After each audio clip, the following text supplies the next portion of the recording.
Thank you all for joining us this evening for this In Conversation event between Amy Steele and Claire Louise-Bennett. I'm Rosa, I'm the Deputy Director at Peer, and I'm going to do a quick introduction before we start. So this event is part of an exhibition currently on show at Peer until 30th of May, so this Sunday, showcasing the work of Avril Caroon and Amy Steele, images of which you can see on screen now. Both artists completed a year-long studio residency at Acme's Wharton House Studios in 2020 as part of Acme's early career programme, after graduating from MA courses at London-based art colleges. The exhibition marks the 5th year of partnership between Peer and Acme, and this important partnership offers emerging artists a significant opportunity at a crucial point in their career to exhibit at an acclaimed gallery and benefit from the mentoring and guidance provided by Peer's team. For those of you who are new to Peer, Peer is an independent arts organisation that has evolved from the ground up over the past 20 years, putting down deep roots within the socially, culturally and economically diverse area of Hoxton in East London. Led by ideas and excellence, Peer embeds its activities into the local community to offer and promote the highest quality art as being part of daily life. Peer strives to make a positive impact on the local environment through its exhibitions, public art and engagement programmes. We provide a platform for a wide range of emerging, mid-career and established artists, enabling them to take new risks, and we work with our community and local partners to deliver programming for local audiences. Acme is a charity based in London that supports artists through affordable studios, housing, residencies and awards. Their early career programme, which this exhibition is part of, provides artists in their first 5 years of practice with a variety of support structures, including financial subsidy, rent relief, professional development, mentoring, presentation and exhibition opportunities. The programme aims to make a substantial intervention at a critical moment in the artists' careers as they make the transition from a supportive environment of arts institution into lifelong professional practice. During this event, we'll be hearing from Amy Steele and Claire Louise-Bennett. Amy completed her MFA in 2019 at the Slade School of Fine Art and her BA from Goldsmiths University in 2015. Amy was awarded the Acme Postgraduate Studio Award in 2019, and alongside the exhibition at Peer, Amy is also currently exhibiting work in her exhibition How It Happened at Nehru Ratnam, London, until 29th of May. She has also recently exhibited at Visions, curated by Benedict Drew at Nunnery Gallery in 2020, FBA Futures at Mall Gallery London in 2019, and Right Beings at White Crypt London in 2019. She has exhibited as part of group exhibitions across London, including at Barbican Arts Trust Group, Arcade, Charlton Gallery, Toynbee Studios and Arcadia Misa. She has also exhibited at group shows at Centre for Contemporary Art in Bulgaria and Nape Arsenale in Venice. Claire Louise-Bennett is the author of Pond and Checkout 19, her forthcoming novel. Her fiction and essays have appeared in a number of publications, including The White Review, The Stinging Fly, Gorse, Harper's Magazine, Vogue Italia, Music and Literature, and the New York Times Magazine. She also writes about art and is a frequent contributor to Frieze. In addition, she has written for Tate, etc., Artforum, and a number of international exhibition catalogues. In 2020, Milan-based art publisher Juxta Press published Fish Out of Water, an essay Claire Louise wrote in response to a self-portrait painted by Dorothea Tanning. We're going to start this with with 2 5-minute presentations from both Amy and Claire Louise, followed by an In Conversation session between the two. If you have any questions, please use the Q&A function, pop them in the box, and these will be addressed at the end of the talk. If you have any technical difficulties, you can direct message myself, Rosa Harvest, in the chat, or my colleague, Alice White. And the event is being recorded and will be made available online at a later date. And with that, I will hand over to Amy. Thank you so much, Rosa, for that introduction. Thank you.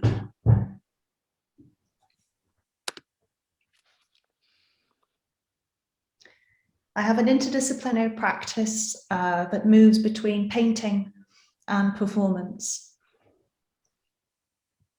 In my work, women are exploring spaces, both familiar and unfamiliar. They are unraveling who they are and finding ways to express their sexuality, identity, and a sense of the world in their own way. I often depict animals and women engaging in intimate moments together. Sometimes they're fused together, other times they're mirroring one another in an action or a gesture. These acts of mirroring, I think that they're about a sort of a search for identification with another. So it's about sort of capturing and celebrating these small fleeting moments when we're reminded of what we share with other things around us. In the environments that I paint, women are attracted and connected to things through form and touch. And I see this as an expression of their desire to discover things in a personal way. It's taking things as they actually are and appear, and sort of what they stimulate in us, however irrational, rather than to a prescribed idea to what an object, an animal, or a place is. So I see it as a form of kind of like radical sensuality. And in my work, sensuality, it's like a connective tissue that sort of binds all things together. It's what sort of connects me to a frog, to a rabbit, to the table that like I'm sitting at. It's about sort of touch, our senses, our bodies, and a sort of a personal way of experiencing something. Colours, obviously, very important to me. I think about colour as a way of sort of creating an atmosphere, and I'm more interested in atmosphere than narrative. And colour is looser also, it's more open. It still has a strong effect on the viewer, but it's kind of done in an indirect way, or it's less overly prescriptive. And I love how colour sort of acts on the viewer's senses and can sort of seep right into their body. I'd say my paintings, they often have a very sort of dreamlike quality. And I sometimes think of them as being like daydreams, actually, that they can sort of return me to a primal sense of things. So the paintings that I'm showing at Pier, they loosely hang around this feeling of a dreaming state. You know, a woman, she lies down there on the ground and she's amongst a flurry of something. It could be landscape or something else entirely.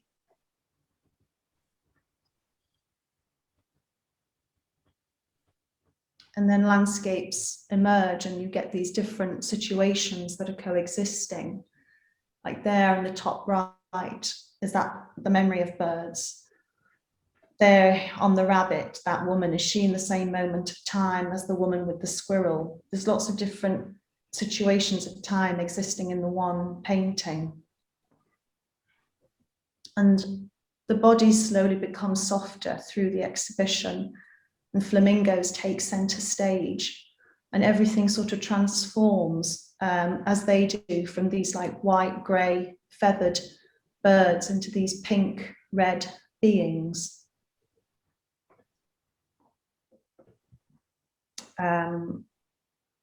Breasts sort of float in water and individual bodies are done away with. And then frogs seize this opportunity to suck on the nipples. And I find frogs such strange creatures because they're so fetal to me in their form. And I like the fact that they feel like a being in its early stages. And then we have these women shaving legs. It's an intimate thing often done alone, but here everything's just sort of swelling and blooming.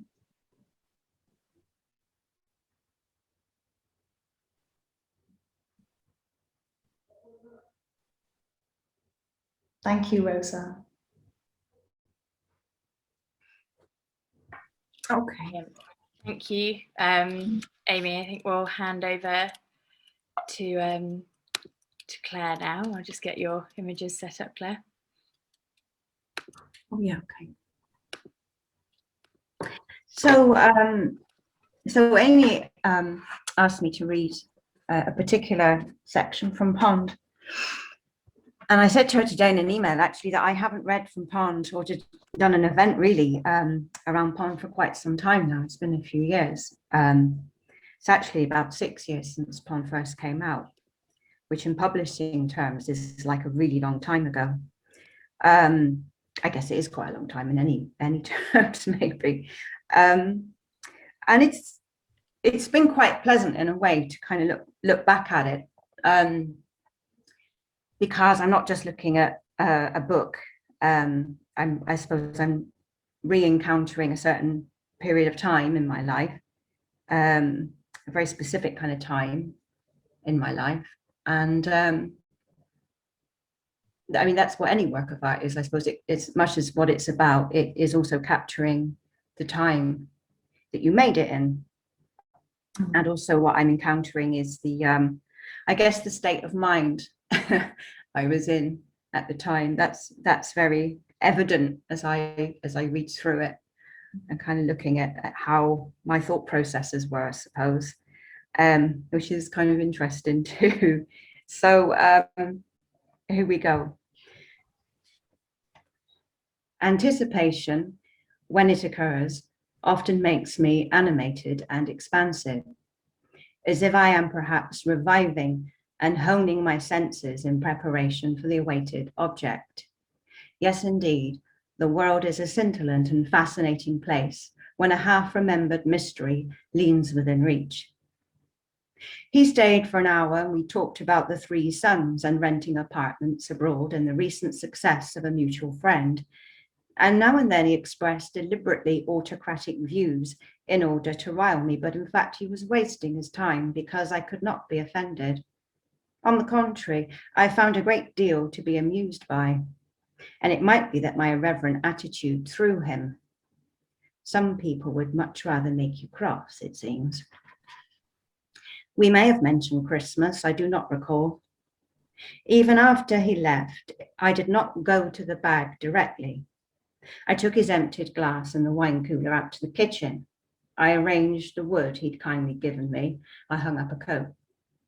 The wine, you see, had gone gallivanting through my blood, and I didn't want to come at the pictures with a giddy head full of fanciful expectation. So I waited a while longer until a more subdued atmosphere was restored. And then I went to the bag and lifted out the heavy frames, focused and unfazed, like a connoisseur. There are 6.5 small flowers. Their petals are small and heart-shaped. Scattered about them are individual petals. These are not heart-shaped, and they are slightly darker, as if falling further away. A pair of hands reaches up to the flowers, just the outline of a pair of hands and the edge of one sleeve of a kimono. There is a face, turned, not looking up towards the hands, not at all concerned with the hands' activity. The forehead, the heavy eyelids, the pursed lips, and an earring. All of this occurs in just one small diagonal area of the cloth. The rest is in blackness. And it is the same face in the second frame, where there are even fewer stitches. And while I look at this downcast profile and the few vertical lines which denote again the fabric of a heavy kimono, I realize I was quite wrong. Nothing has been undone. There hasn't ever been more than this. What I saw, what I can still see when I stand close enough, was the idea, the plan, of course. Whoever created these did not remove stitches with the intention, as I had initially suspected, of beginning again. They'd simply stopped what they were doing. They did not feel obliged to complete the plan, and so they did not complete the plan. Just these few details showed enough. And they must have really felt that and been quite satisfied with it, because why else would they have put these 2 dark fragments into such beautiful frames? I've put them on the mantelpiece. You could say they've been given pride of place. They are close to one another, but not exactly side by side. They are related, but they aren't a pair. Some people don't notice them at all, and other people are instantly intrigued by them. in which case I go into the kitchen so they have every opportunity to become utterly absorbed without feeling obliged to talk about it, which would spoil everything. Yes, I could stand in the kitchen maybe and keep an eye on things from there. And perhaps one day my heart by then will be right up in the roof of my mouth as I feel someone becoming more and more taken in, until finally they call out to me, excited and amazed, and say, "Look at that. She's been holding a parasol all along." There were so many flowers already in bloom when I moved in: wisteria, fuchsia, roses, golden chain, and many other kinds of flowering trees and shrubs I do not know the names of, many of them wild and all in great abundance. The sun shone most days, so naturally I spent most days out the front there, padding in and out all day long.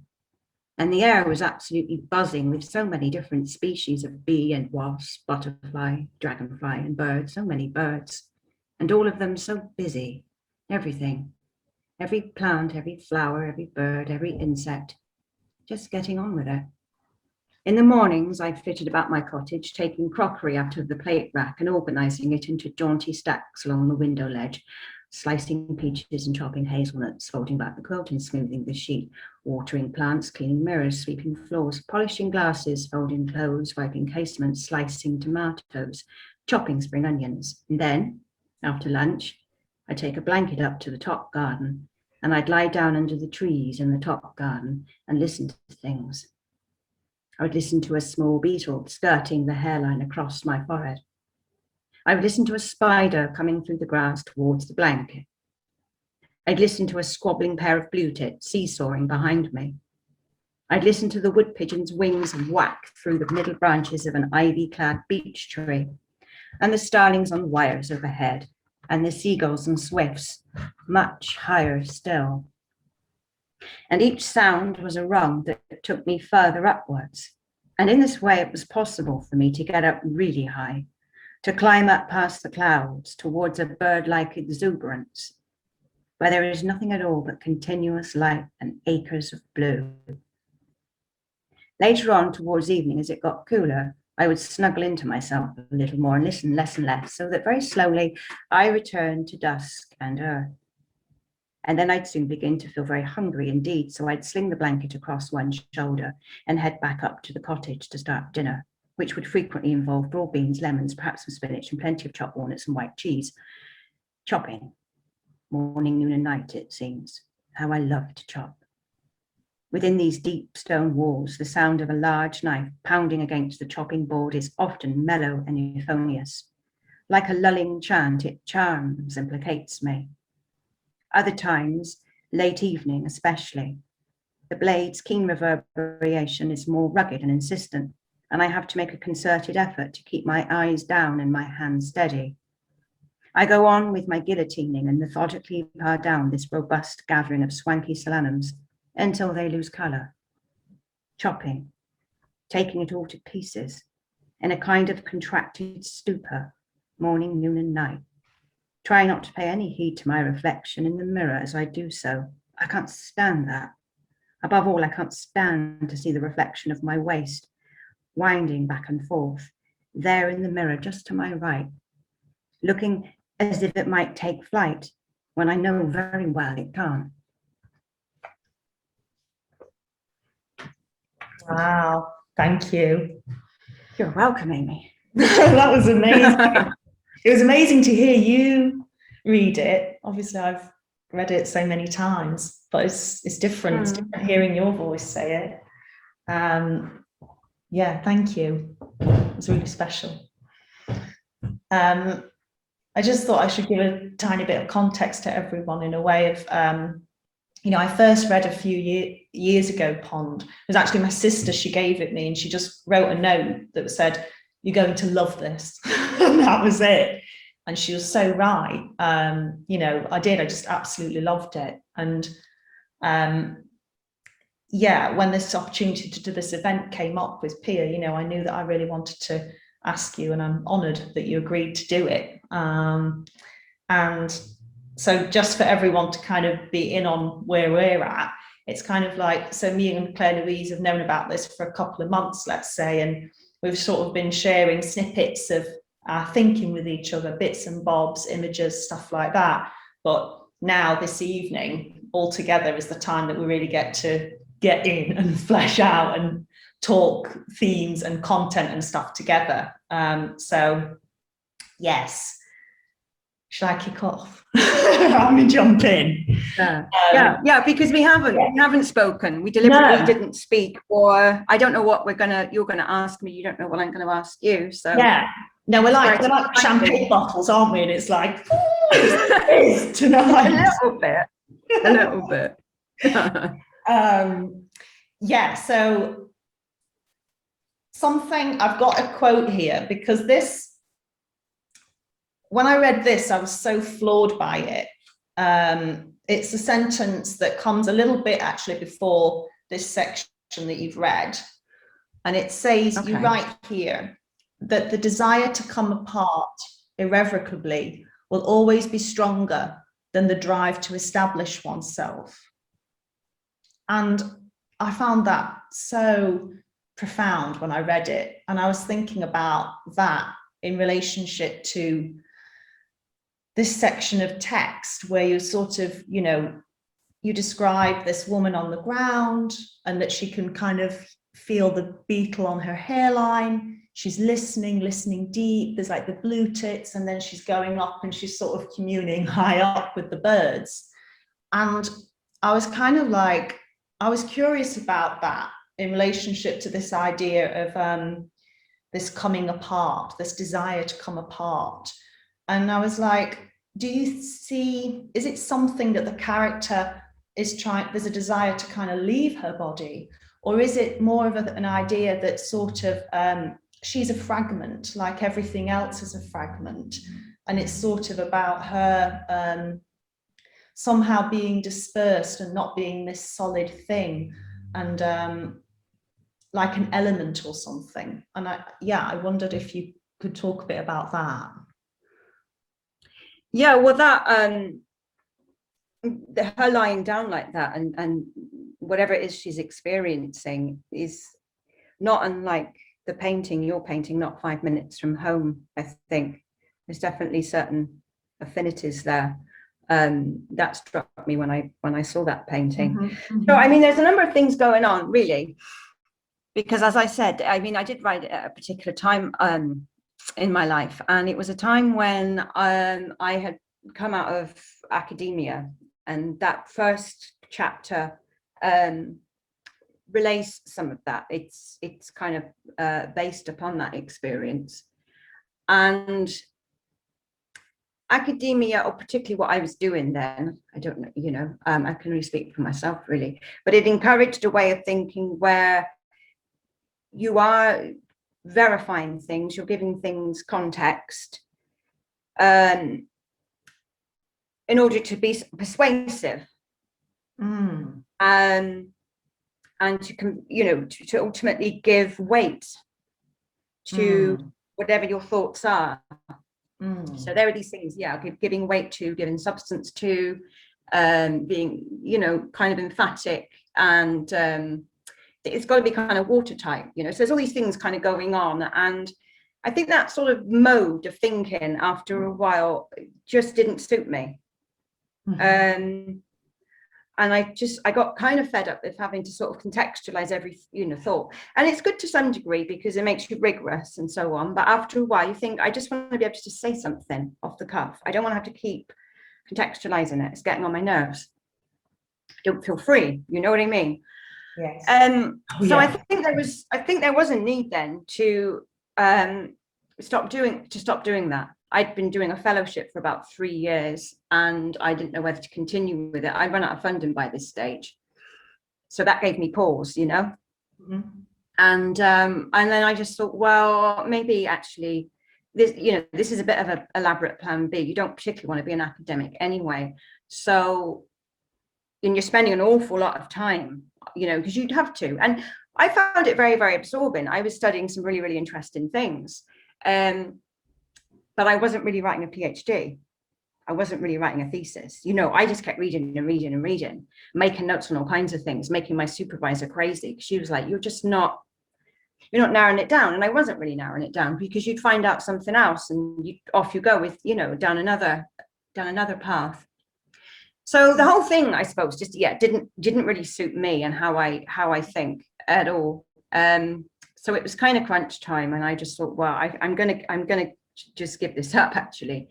And I didn't really have any qualms about that. I know some people were a bit surprised. You do 3 years of a PhD, and then they say things like, well, you've started it, so why don't you finish it? Which is a really weird way of looking at things, I think. I mean, God, there's got to be another reason besides that. So then what happened, I did stop doing it. And then it took me quite a while to unravel my brain from that way of thinking. And there are passages in poem they sound quite academic-y. It's that kind of language. And I left those in kind of on purpose, because they were kind of traces of how I'd been thinking for a number of years. And I thought, well, that's fine, I'll leave those in there, because I have been thinking in that almost sort of forensic way. But what I suppose what I wanted to do, because towards the end, of course, if you're doing anything to do literature or drama, you're invariably going to come across, or any art actually, you're going to come across postmodern theory. And I had done, and I'd found that quite difficult. I'd looked at structuralism, which seemed to me to kind of flatten experience in a way and make everything equivocal to a degree.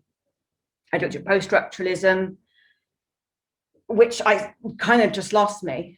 And these things combined to kind of lessen the value of personal experience, or even the possibility of personal experience, and ideas of authenticity, or even just something having meaning. It kind of all seemed to sort of dissolve, and I found that quite dispiriting and sort of abstracted. And there's a part, I think, in the first chapter where she talks about coming out of a shop, unwrapping some cigarettes, and she says, I didn't know whether to turn left or to turn right. I'd lost my wherewithal. And I think what happened, what I sort of felt is that my brain had got disconnected from my intuition.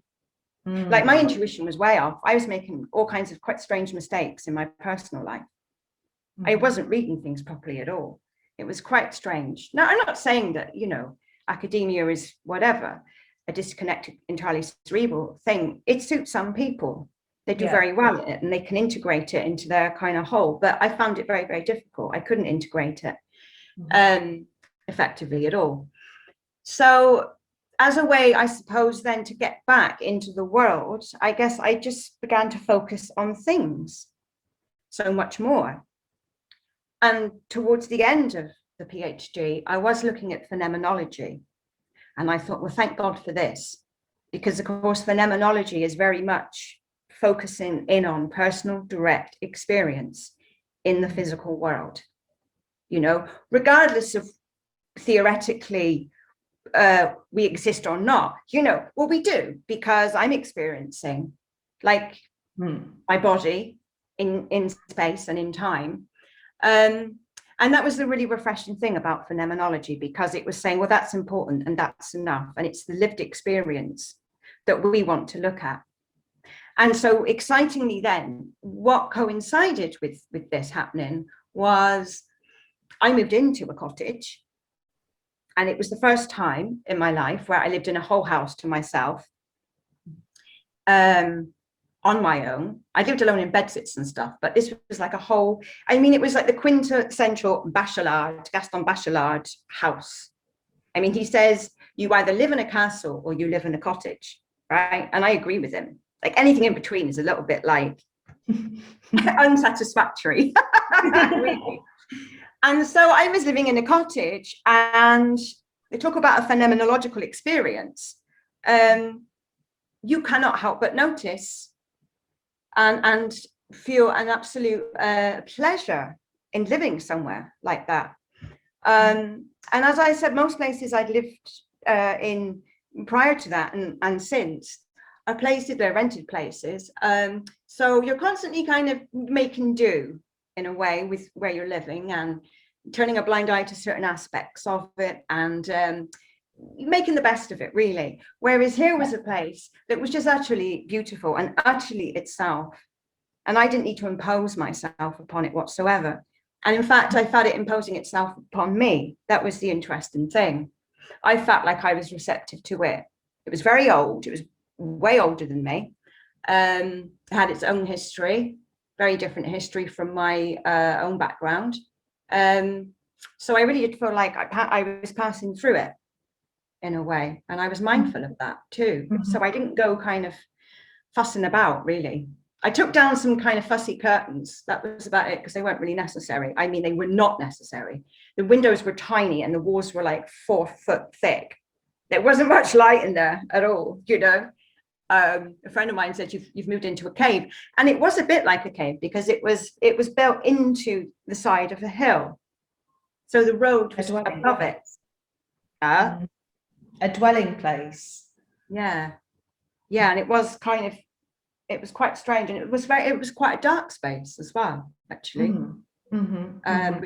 Which is strange, because we tend to kind of like light and airy and bright places, and this wasn't particularly at all. So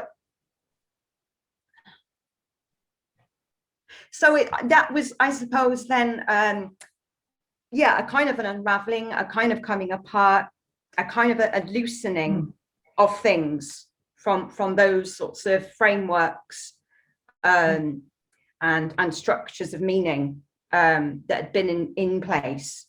And I've been working to kind of, reinforce. And then it was just like, oof, Interesting.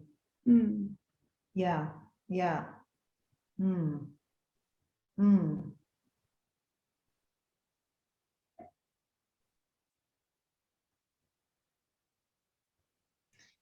Yeah, I'm thinking about just because you were saying about it's funny hearing you talk,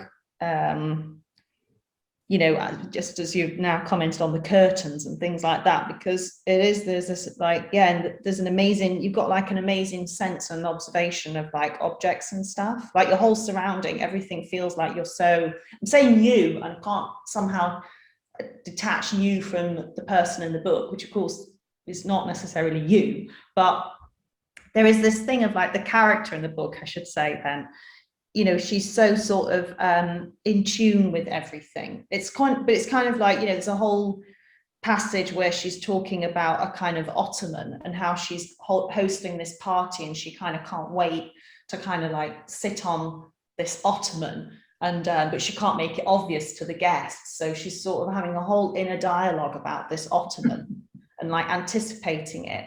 And it's kind of it's kind of madness, because it's like, it's amazing because you're listening to it and you're like, but why do you care? And it's like, it is that fascinating thing of like, of course we all care about, we're all drawn to objects for certain things, and we don't necessarily know why, or we're not necessarily conscious. But I think what I loved so much about Pond is that it's kind of like, she asks why in a way about everything.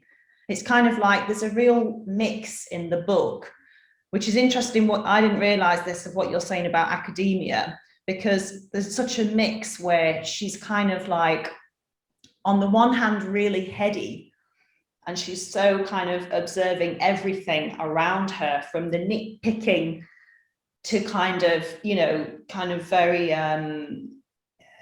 like an intense chatter in her head, to then being so kind of like in her body and kind of like being able to, not imagine herself under the earth, but feel like literally be under the earth. So you've got that kind of going on throughout all of it, which I guess now makes sense in terms of what you're saying about kind of where you were at, this heady space, but then this,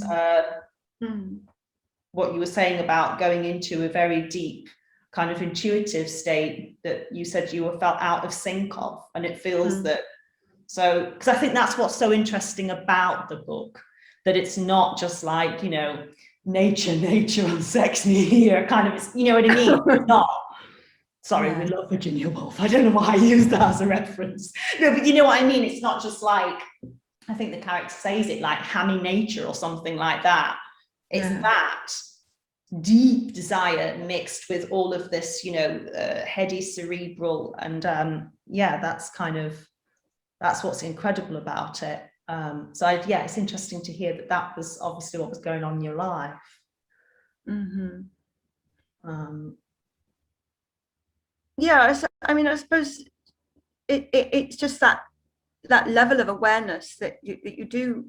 I mean, that's one of the fascinating and one of the something I did enjoy about academia is that your mind does get up to a certain pitch, I suppose, and it is very inquiring. And sometimes when I look back at things I did write during that period, I think, oh wow, yeah, okay. There's there is a rigor there. Yes. But sometimes then it can seem like it's for its own sake. Yes. You know? Well, you said about the justifying. You said about it being something that's used to justify. I mean, kind of, like, particularly if you're working on a thesis, I suppose, and the way it's going to be assessed, you know, it's like they're just going to try and find holes in it. Well, I sort of quite like holes in things, you know, I quite enjoy holes being in things. I think so. I'm just more interested in maybe that aspect of thought, really. Well, there is lots of holes. I mean, holes in terms of like, there's lots of mystery in the book, actually. There's lots of unanswered, there's lots of things about it I still don't yet really understand in a way. Like what? I mean, I read it over and over in bed last night, this certain section where she's, you know, sat by the fire. She's trying to write. She's writing some words, things are coming to her. And then she sat by the fire, the logs are going grey. She can barely see the lines of what she's writing. And then all of a sudden, you describe her as being underground. And that she then says something like, I have to say, what does she say? I mean, it's the most amazing. She has something about you have to speak now. Oh, here we are. So I knew where I was. I was beneath the ground. I was far beneath the ground at last, and my blood thronged and my heart flounced back and forth bewitchingly. The pen came to settle in the seam of my notebook. Sooner or later, I thought, you're going to have to speak up. It's that sooner or later, I thought, you're going to have to speak up, just totally threw me. I was like, I don't understand. This is someone that to me speaks up all the time. She's someone that's she won't shut up. You know? I was like, so I just very good point.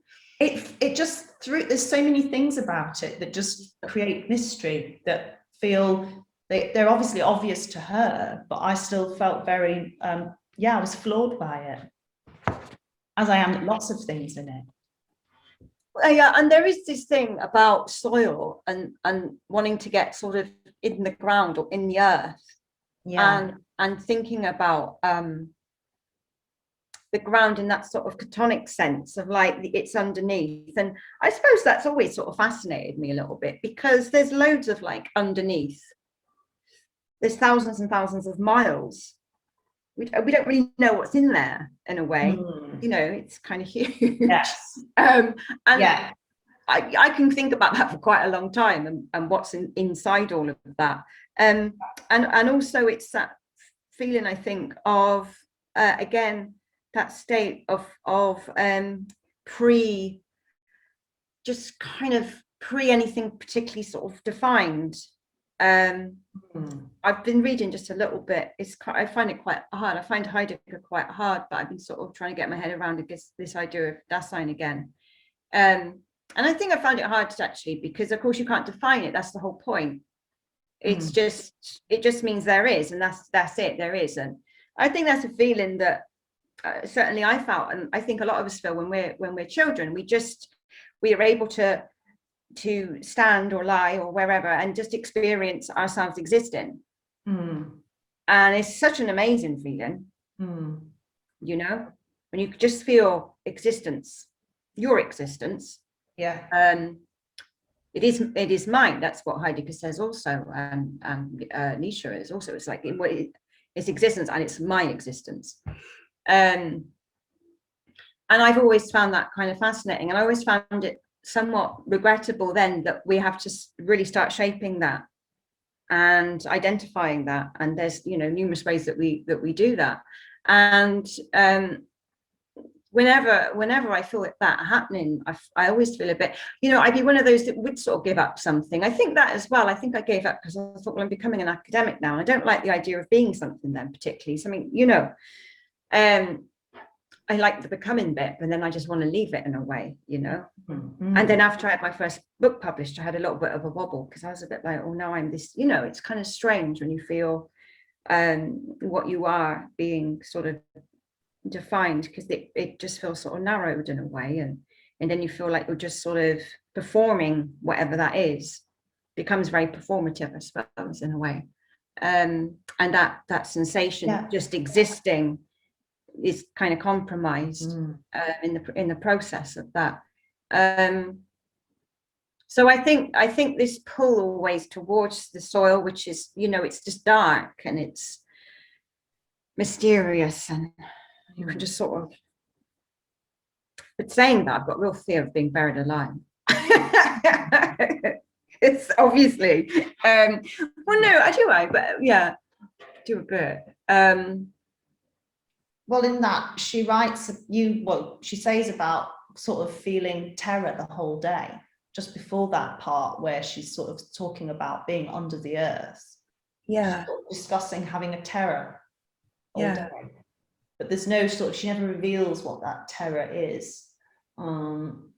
Again, I just, maybe that's the thing with the being under. I don't know if she's maybe feeling trapped in the cottage, because there was sometimes a sensation where I felt like it was turning on me. I felt like I was in its own life. Well, I just felt sometimes I was in it too long, and it was a bit like, oh, why don't you just go out and do something? I felt like sometimes I was in it too long. Mm-hmm, mm-hmm, mm-hmm. And it was getting a bit kind of just irritated by me. I'll be your cottage. Won't she ever go out? Won't she ever clean the floor? I mean, I didn't clean the floor in that place very often at all. That was the great thing about it. That was one of the really good things about it, is if you live in a very old place like that, you don't have to clean as often. No, because things don't show up. They don't show up. And it's kind of nice, if you've got like a flagstone floor or whatever it was. I don't think it's flagstone or granite or whatever it is. The dirt doesn't matter. I think I probably mopped that floor 3 or 4 times in about 4 years. Mm-hmm. My feet were black walking on it. I mean, it was definitely grubby, but yeah. Yeah. It didn't bother me. Yeah. Can we talk about the vagina and the croaking frog? Yeah. I feel it needs to be brought up. It's does. It's one of my favorite parts of the book. Well, I thought you might say that, seeing as you have these frogs grabbing hold of free floating boobs. Yes. Right. It was after I'd painted that, that I really, that it flashed back into my mind. That sort of I'd forgot exactly what had been written, because I'd read it years ago, but something of it remained with me. So obviously it really stayed inside me when I read it. But yeah, this kind of like her in the bathroom, and it's sort of, it's raining outside. She can hear the frogs croaking. She can see these kind of vacant leg holes of her knickers on the ground. And then all of a sudden it's like, she's making this connection between her vagina and a frog, and that they are one in sound.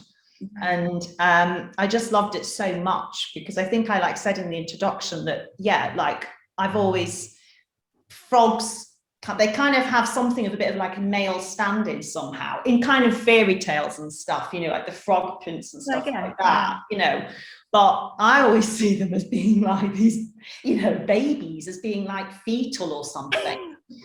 And so I was fascinated with this idea of seeing, it felt to me, I was like, oh, that's amazing, because it's like this vagina is like this it's not like, it's not this fully formed thing yet. It's this thing that's kind of, you know, just, yeah, like a being in its early stages of something and crying out and stuff. And it was so visceral that, but what were you thinking when you wrote it?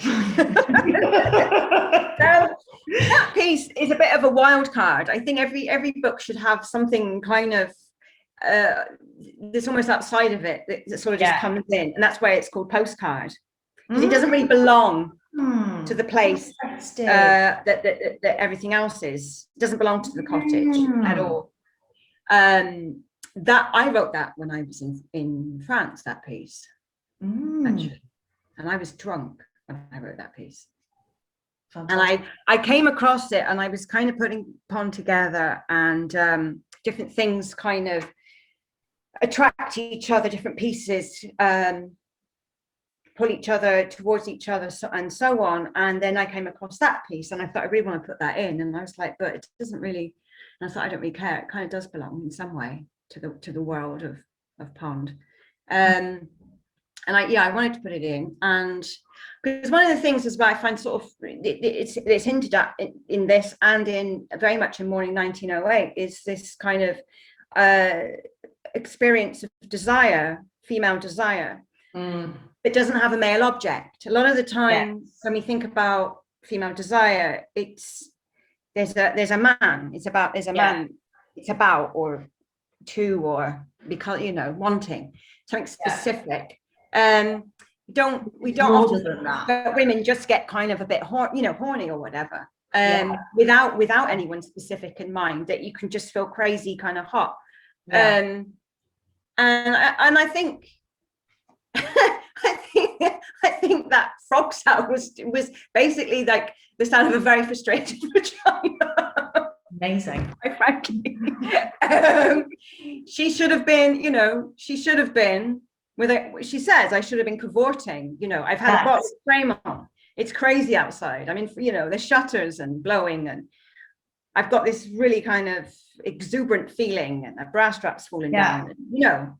And so I think it's just the sound, and then there's this sound outside. That's all there is, of like these frogs just, and they make quite a strange sound. It's not just croaking. I'm sure you've heard it yourself. They do. They kind of croak. It's really. Whew.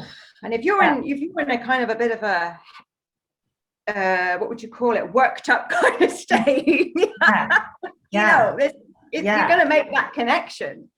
It's just going to be there. I know, but Claire Louise, so many people don't, and that's why we love you, because it's kind of like I'm really interested in that, this thing of like opening up. I mean, anyone's sexuality, but female sexuality specifically, about seeing it as being broader, as being more boundless, more limitless. And I love the fact that you're saying that about, that was the frog, that, you know, it just happened to be a frog, and it did the same thing as, let's say, a man, or, you know, I just, I think it's fantastic, and it's true. That's the thing, it's true. So yeah, it's very exciting. With that, I'm going to jump back onto your screen and field some of these questions that we have, if that's all right for you both. Thank you guys. It was really lovely to you talking like that and interacting. And I think, as you said, we had a brief meeting before, but we didn't go into any detail about what was going to be discussed. So it was really lovely to hear you both sort of have that conversation then. But I'm aware that we started a little bit late, so I want to give people some time just to ask you guys some questions. So the first one here we have is a question for Claire Louise. Do you feel like the character became sentient outside of you as you continued to write? Did I think it became what? Sentient? Yeah. Well, yeah, but outside of me. Yeah, sort of beside me or something, perhaps. There was definitely a kind of a feeling of presence, and that was something I was interested in bringing about, I think, rather than creating a character. in the sort of orthodox way. I wanted to create presence in the book, because there are various kind of well mapped out methods for creating character, and but sometimes I'm not sure that they really get at how we feel about in our skin. We don't go around thinking, oh well, I'm Claire Louise-Bennett and I'm this age and my hair's brown and I like this and I like, you don't think about those things. That's not what you've got going on. That's not how you derive your sense of self. So I was more interested in that. So yeah, invariably there's an overlap. Thank you. And Amy, there's a question for you here as well. So thinking about the frustration that Claire Louise has had in being asked to contextualize her work, have you ever felt similar frustrations?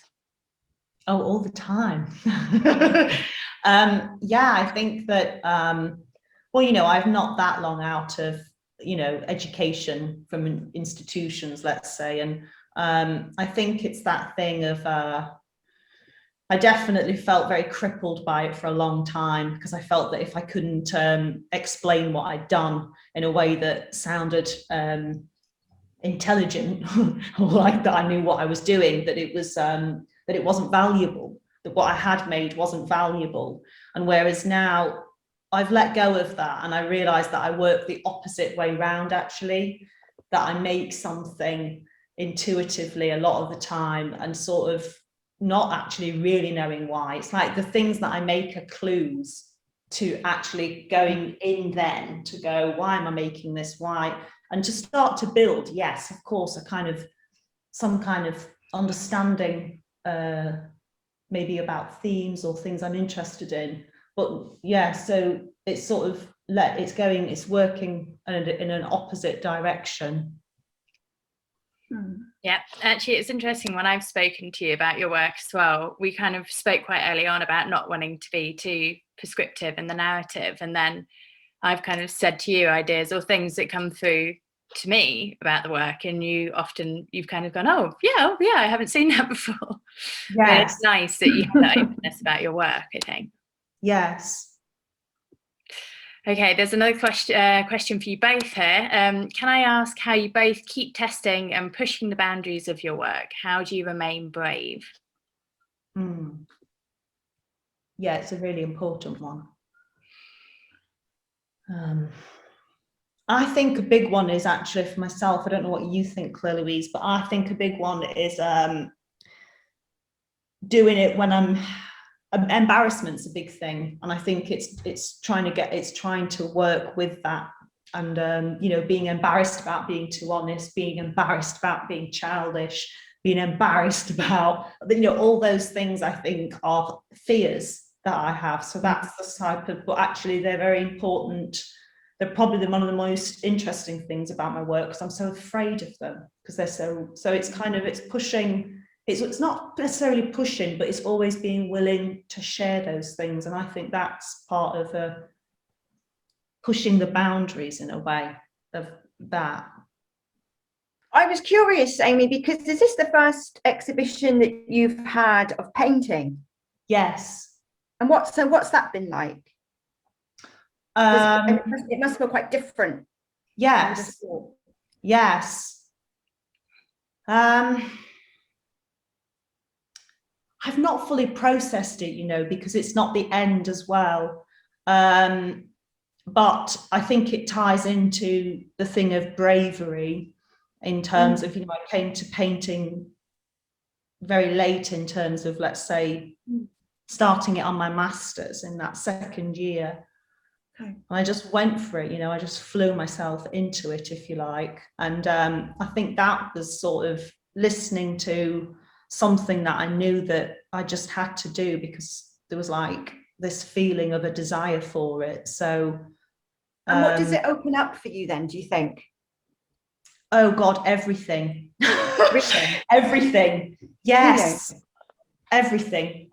Everything. Because it's sort of, it's just this amazing, it's a thinking space, it's a body space, I think well, probably it is like writing. You know, my sister's a writer, and before I painted, I was always very envious that she could be at like the white page every day and like have this contact that's like one-to-one. And it's like now, it's very similar. It's like this contact that's so intense. It's this one-to-one. And also it's just because it's so many things, you know, because it always changes. Anything I think I'm going to do, then it won't listen to me. So I have to learn to listen to it and all of those things. And there's a whole game of power and letting go. Really? Oh yeah. And how long would you paint for, or does that vary a lot? It depends on the painting, because some come out much quicker and some take months, you know. Yeah, it's like I just find it fascinating. Yeah, really. Me too. It's alchemy. It really is alchemy. Yeah, that's the word. Yeah, that is the word, isn't it? And I'm envious of it. I just think it's. I remember doing a little bit now and then in my life, just, you know, with my fingers and sponges and stuff. I don't have any aptitude for it at all, but it is quite an experience, definitely. And I think to achieve what you've achieved with those canvases is just extraordinary. I'd be so pleased with myself if I was you. They're incredible. They're incredible. And I said to you about the colors as well. I mean, I love the colors. They're so, and you said, oh, like they weren't intentional, but I said your colors are so fleshy and they remind me of like arousal and blushing and you know, a rush of blood, or, you know, peaches, and there's like mouth-watering about them as well. And in a way they are, some of them are like the colors of embarrassment to a degree, you know. So maybe some of it is kind of coming through. Yeah. That's so nice. Yeah. Okay. Maybe one last question for you both. Well, there's a couple coming through now. For both Amy and Claire, are there any other contemporary writers that you feel an affinity with? You should go for this, Claire Louise. Oh, that's kind of tricky. I feel like I've been taken out of the one zone and kind of into another. So I don't think how to answer that in a way. I'm sure there are. My mind's immediately gone to Latin America for some reason. I think probably there's something there, but I can't think of a specific name because I've got a very bad memory. And anyway, lately I haven't really been reading. I've been kind of reading for research purposes. But work I've been reading actually recently, I've been reading stuff by Annie Ernaux a lot. And I mean, on the surface of it, we don't have any affinities at all, myself and Annie Ernaux. But I've been thinking about a lot about what she does. And it's that same inquiry into language. Now she's coming at it from a kind of a political Marxist sort of, I suppose. Well, it's personal too. And the two things for her anyway, as we know, are kind of very interlinked. But it is that idea of loosening language up from how it's normally used, away from cliches, received ideas. As she says, you know, implicit in language are hierarchies, and she talks about the sexism that's just implicit in language and so on. And she says, as a writer, she needs to work on it. Language needs to be worked on. And for her, writing is as much about language as it is about anything else. And I absolutely agree with that. I don't take language for granted at all. It's not that I'm distrustful of it. Well, I am to a degree, because you just think to yourself, well, who made it and for what reason? And are they the same reasons that I want to use it? Well, no, not really. So in that regard, our writing looks completely distinct, but I think I feel very strong affinity to what she's doing, her project. Yeah, I've got a blank on contemporary writers. I've just been reading loads of Virginia Woolf. I know she's not really contemporary, but yeah, that's what have you been reading? Well, I'm always going back in and out of the waves. That's just, yeah, I knew you were going to say that. That's the continuous ebb and flow in my life. You know, I can't put that book down. So yeah, I'm back. I mean, I've read all of Virginia Woolf actually, but I'm back on the waves in a big way. I can see that. Fantastic. Well, thank you both so much. It's been really wonderful to hear from you, and thank you, Claire Louise, for joining us and participating, and Amy for suggesting that we do this. It's been really wonderful. Yeah, And really for nice. everyone who can make it to Pier, the exhibition is on until this Sunday. We're open every day, 12 till 6. Please do come by and see. It's a wonderful exhibition with Amy Steele and Avril Caroon as well, in partnership with Acme. So yes, please do come by, and thank you once again. Thank you so much.